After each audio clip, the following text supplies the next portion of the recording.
Christian یہ مسیحی عقیدہ رکھتے ہیں کہ عیسیٰ مسیح جو ہے یہ اللہ کے بیٹے ہیں اور اللہ ان کا باپ ہے، فادر ہے، تو یہ اللہ تبارک تعالیٰ کی ذات میں شریک کرنا ہے، یہ اللہ کی ذات میں شریک کرنا ہے۔ اللہ رب العزت فرمایا قل هو اللہ احد، اے نبی آپ کہہ دیجئے کہ اللہ کی ذات ایک ہے، اللہ الصمد، وہ بے نیاز ہے۔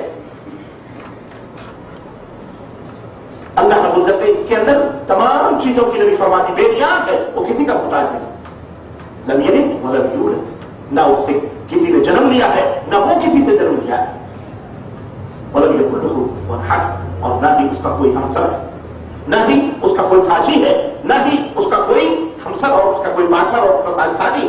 تو یہ ذات میں اللہ تبارک تعالیٰ کی شرک ہوتا ہے اگر کوئی شخص اس طرح کا کرتا۔ اللہ رب العزت کے صفات کا شریک کیسے ہوتا ہے آدمی، یا کسی کو صفات میں شریک اور پارٹنر کیسے بنتا ہے؟ صفات کا شرک یہ ہے کہ اللہ جیسی صفات کسی اور میں ثابت کرنا، اللہ رب العزت کے صفات میں کسی اور کو ساجیدار بنانا، یا اس جیسی صفت کسی اور مخلوق میں، چاہے پیڑ میں، چاہے دیوی میں، یا دیوتا میں، یا جن میں، یا بھوت میں، یا پریت میں، یا نبی میں، یا ولی میں، یا صالحین میں، یا صادقین، کسی میں ثابت کرنا۔ مثال کے طور پر اللہ حی لا یموت ہے، اللہ ہمیشہ سے زندہ ہے اور ہمیشہ زندہ رہنے والا ہے۔ اب کوئی بندہ یہ عقیدہ رکھے ہمارے دیوتا بھی ہمیشہ سے زندہ ہے، ہمیشہ زندہ ہے، یا کوئی یہ عقیدہ رکھے جیسے کہ اللہ سمیع بصیر ہے، اللہ رب العزت سب کی سننے والا، دیکھنے والا ہے۔ اب اگر کوئی یہ عقیدہ رکھے کہ جی ہمارے دیوتا بھی سب کی سنتے ہیں، یہ پتھر کے مورت بھی، پتھر کی دیوی دیوتائیں بھی، ہم ان کے سامنے پرارتھنا کرتے ہیں، دعائیں کرتے ہیں، ان کو پکارتے ہیں تو یہ ہماری پکاروں کو سنتے ہیں، یا ہماری پرارتھناؤں کو اور ہماری دعاؤں کو جانتے ہیں، سمجھتے ہیں، اگر یہ عقیدہ رکھے تو پھر یہ اللہ رب العزت کے صفات میں شریک کرنا ہے۔ اللہ رب العزت عالم الغیب والشہادہ ہے، تمہارے دلوں کے یعلم ما تسرون وما تعلنون، جو تم ظاہر کرتے ہو، جو تم چھپاتے ہو، یا جو تم ظاہر کرتے ہو، جو دلوں میں چھپاتے ہو، اللہ علیم بذات الصدور ہے، تمہاری سینوں کی دھڑکنوں کو جانتا ہے۔ یہ عقیدہ اللہ تبارک تعالیٰ کی شان اللہ رب العزت کی ہے۔ لیکن اگر کوئی شخص کسی بھی دیوی میں، دیوتا میں، نبی میں، پیر میں، ولی میں، شہید میں، کسی میں بھی یہ عقیدہ رکھتا ہے تو یہ اللہ تبارک تعالیٰ کی اس صفت میں، صفت غیب میں، صفت علم میں کیا کر رہا ہے؟ وہ شریک کر رہا ہے۔ اسی طرح افعال کا شرک، اللہ تبارک تعالیٰ جب کسی چیز کو بنانا ہوتا ہے کہتا ہے کن فیکون، ہو جا تو وہ چیز ہو جاتی۔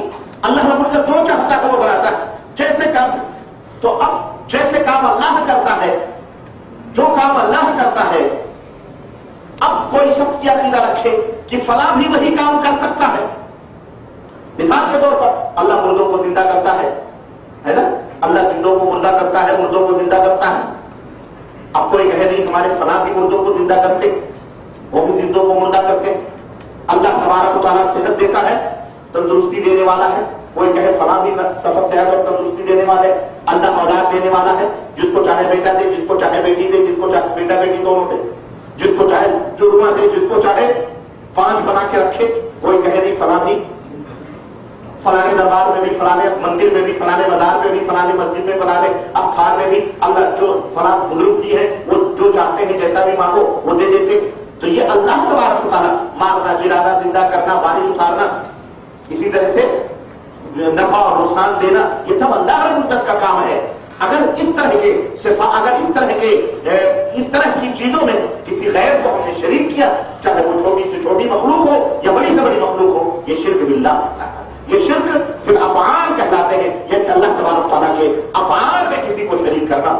اسی طرح سے اللہ رب العزت کی عبادت اور بندگی، اللہ رب العزت کی عبادت اور بندگی یہ ہے کہ بندہ اللہ کی بندگی کرے، جو طریقہ بندگی اللہ کے لیے ہے، جس طریقے سے اللہ کی بندگی اور عبادت کی جاتی ہے، وہ بندہ اسی طریقے سے کسی مخلوق کی عبادت و بندگی کرے، یا وہی اعمال، وہی افعال کسی مخلوق کے لیے وہ بجا لائے، یہ کیا کہلاتا ہے؟ یہ شرک فی العبادت کہلاتا ہے۔ مثال کے طور پر سجدہ ہم کرتے ہیں اللہ کو راضی اور خوش کرنے کے لیے، اللہ کی بندگی کے لیے، اللہ یہ طریقہ بندگی ہے، سجدہ کرنا یہ طریقہ عبادت ہے، طریقہ عبادت ہے۔ سجدے سے ذریعے ہم یہ ثابت کرتے ہیں کہ اللہ سب سے بڑا ہے اور ہم اپنی گردنوں کو اس کے سامنے جھکاتے ہیں۔ یہ طریقہ ہے اللہ کو خوش کرنے کا۔ اب اسی طریقے کو ہم کسی پیڑ کے سامنے، کسی پتھر کے سامنے، کسی دیوی کے سامنے، کسی مردے کے سامنے، کسی زندہ کے سامنے، یا کسی ولی کے سامنے، کسی نبی کے سامنے، کسی شہید، کسی کے مزار، کسی کے استھان، کسی کے چبوترے، کسی کے چلے، کسی کے سامنے کرنا شروع کریں تو یہ کیا ہے؟ اللہ کی عبادت میں شرک کرنا ہے۔ نظر ماننا اللہ کی عبادت ہے۔ اب یہی نظر ہم اللہ سے اے اللہ میرا یہ کام ہو گیا تو میں تیرے نام سے ایک بکرا اللہ کی راہ میں صدقہ کروں گا، مثال کے طور پر، یا میں اتنے روزے رکھوں گا، یا میں اتنی رکعتیں نفل پڑھوں گا، اے اللہ اگر یہ میرا کام ہو گیا تو یہ اللہ کے لیے۔ لیکن اگر کوئی شخص جاگر ہے، اے بابا، اے وشنو، اے برہما، اے خواجہ، اے غوث، یہ فلاں یہ فلاں، ہمارا یہ کام ہو گیا تو ہم گاگر لائیں گے، ہم چادر چڑھائیں گے، ہم جلیبیاں لائیں گے، مٹھائیاں لائیں گے، مرغے لائیں گے، بکرے لائیں گے، ہم آپ کی گھر دیوار کو رنگیں گے، ہم سونے کا کلسا چڑھائیں گے، ہم پھول پتیاں چڑھائیں گے۔ یہ کیا ہے؟ یہی نظر ہے جو اللہ کے لیے جائز ہے، لیکن تم نے غیر اللہ کے لیے کیا، یہ شرک ہو گیا۔ اسی طرح سے رکوع ہے، قربانی ہے، استغاثہ ہے، استعانہ ہے، مدد طلب کرنا کس سے؟ ادعونی استجب لکم، اللہ فرماتا ہے مجھے پکارو میں تمہاری پکار کو سنتا ہوں۔ اب بندہ یہ کیا کرے کہ یہ پکارنا تو اللہ کے لیے خاص ہے کہ صرف اللہ عز و جل کو پکارا جائے، مصیبتوں میں دکھوں میں کس کو پکارا جائے؟ اللہ عز و جل کو پکارا جائے۔ لیکن آدمی بیمار پڑا ہے، اللہ کو چھوڑ کر کے یا غوث یا پیر میری مدد کرو، کشتی ڈوب رہی ہے، اے خواجہ غریب النواز گھر میں پیا موری دولت ہے نیا، سہارا لگا دو ذرا غوث سے آدم۔ یہ بابا ہمارا بابا مر چکا ہے، زندہ ہے یا مر چکا ہے، تمہاری آواز بھی نہیں سن سکتا، تم اس کو پکارو مدد کے لیے۔ پکارنا اللہ کو چاہیے لیکن اس کو پکارو، یہ عبادت ہے پکارنا جو اللہ ہی کے لیے ہے، اللہ کے سوا کسی کے لیے زید۔ اب کوئی یہ کہہ سکتا ہے کہ جناب علی ہم بھی آپس میں ایک دوسرے کو پکارتے ہیں، محمد ذرا ادھر آ جاؤ، عبداللہ تم ادھر آ جاؤ، عبدالرحمان تم ادھر آ جاؤ، تو یہ بھی تو پکارتا ہے، تو یہ بھی شرک ہے نا۔ اس لیے یہ شرک نہیں ہے میرے عزیزو، اس لیے کہ جو آپ پکار رہے ہیں وہ اس کو سن رہا ہے اور سن کے وہ آ رہا ہے، وہ آنے پر قدرت رکھتا ہے، آپ کی آواز سننے پر قدرت رکھتا ہے۔ آپ اس سے کوئی چیز مانگ رہے ہو کہ مجھے ٹشو کا ڈبہ لا کے دے دو، وہ ٹشو رکھا ہوا لا کے دے رہا ہے۔ لیکن اگر اسی بندے سے آپ کہو کہ عبداللہ بھائی میں نربند ہوں، میرے پاس اولاد نہیں ہوتی ہے، میری بات 5 ہو چکے، مجھے بیٹا دے دو، اب بتاؤ عبداللہ تمہیں بیٹا دینے کا عادل بولو؟ تو جب زندہ ہے تو بیٹا زندے پہ تو ممکن ہے نہ جانے کیسے ہیلے بہانے کر کے کچھ کر لے وہ۔ آج یہی ہوتا استغفر اللہ عرض کرنے کا مطلب یہ ہے کہ اس طرح سے لوگ جو ہے یہ شرک باللہ ہے، یہ اللہ تبارک تعالیٰ کی۔ اسی طرح توکل، رجا، امید، یہ سب کس کے اوپر ہونی چاہیے؟ اللہ عز و جل کے ساتھ ہونی چاہیے۔ میرے عزیزو، کچھ لوگ یہ سوچتے ہیں کہ شرک صرف بتوں کی عبادت کو کہتے ہیں، بس شرک صرف بتوں کی عبادت کو کہتے ہیں، لیکن انہیں یہ بات نوٹ کر لینی چاہیے کہ شرک کسی کو بھی اللہ کا شریک اور ساجی بنانے کو کہتے ہیں، کسی کو۔ کچھ لوگ یہ کہتے ہیں کہ ہم پتھر تھوڑی پوجتے ہیں، ہم دیوی دیوتا تھوڑی پوجتے ہیں، ہم مندروں میں جا کے عبادت تھوڑی کرتے ہیں، تو بابا کے یہاں جا رہے ہیں، ہم خواجہ بندہ بیسودرات کی دربار میں جا رہے ہیں، ہم لاہور والے دادا گنج ہجویری کے دربار میں جا رہے ہیں، ہم پاک پٹن جا رہے ہیں، ہم فلانے شاہ کے دربار میں جا رہے ہیں۔ یہ عبادت تھوڑی ہے، یہ شرک تھوڑی ہے، ہم کوئی مندر میں تھوڑی جا رہے ہیں۔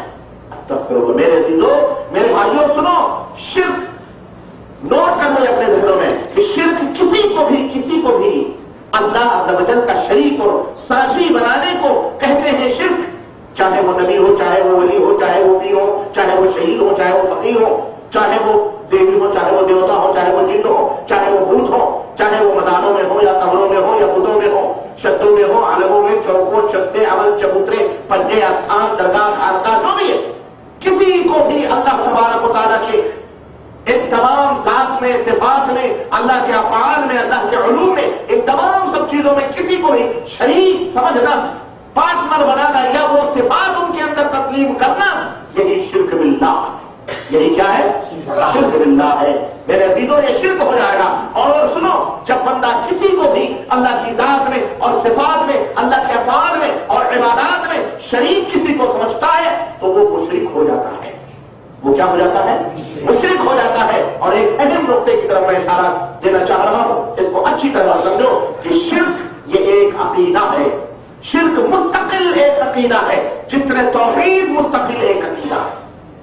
یہ نہ سمجھ، شرک مستقل ایک عقیدہ ہے اور توحید مستقل جس دل میں شرک ہوگا وہاں توحید نہیں پائی جائے گی، اور جس دل میں توحید ہوگی وہاں شرک نہیں پائی جائے گی۔ یاد رکھا، توحید خالص تو شرک مستقل ایک عقیدہ ہے، اور عبادت بتوں کی ہو یا کسی اور کی ہو، میرے عزیزو اس عقیدے کا لازمی نتیجہ ہے، اس شرک کا عقیدے کا لازمی نتیجہ ہے کہ آدمی مشرک پہلے بنتا ہے۔ یہ بات ذہن سے سننا کہ اس عقیدے کا لازمی نتیجہ یہ ہوتا ہے کہ آدمی مشرک پہلے بنتا ہے